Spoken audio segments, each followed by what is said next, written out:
es importante que los niños practiquen deporte, sobre todo para mantener una condición física buena, también para la salud es importante y bueno, sobre todo porque el deporte pues lleva detrás una cultura, ¿no? Una disciplina, unas normas y yo creo que eso también les hace mejorar como personas y por eso yo creo que es importante que lo practiquen.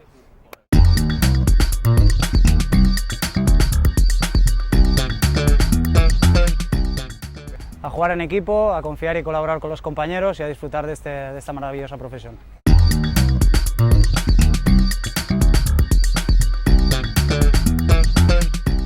Jo crec que hem de transmetre sempre uns valors molt importants i crec que ells doncs, creixen sabent el que és equip, en compartir, en disfrutar i després doncs, jo crec que a treballar d'una forma per donar-ho tot i poder-se guanyar la vida doncs, d'una manera o altra.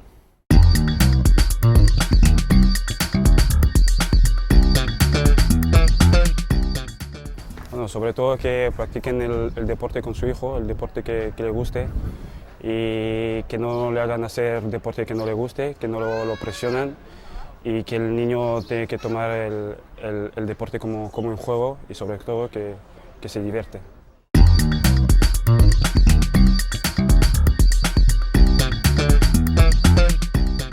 Gracias al deporte he aprendido muchas cosas.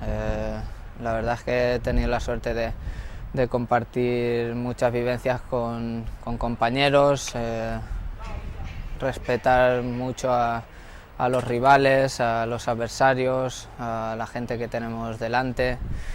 Es una herramienta básica para inculcar muchos valores, desde el respeto, la humildad, la educación. También indudablemente para sentirme sano, sentirme en forma, sentirme a gusto con lo que hago.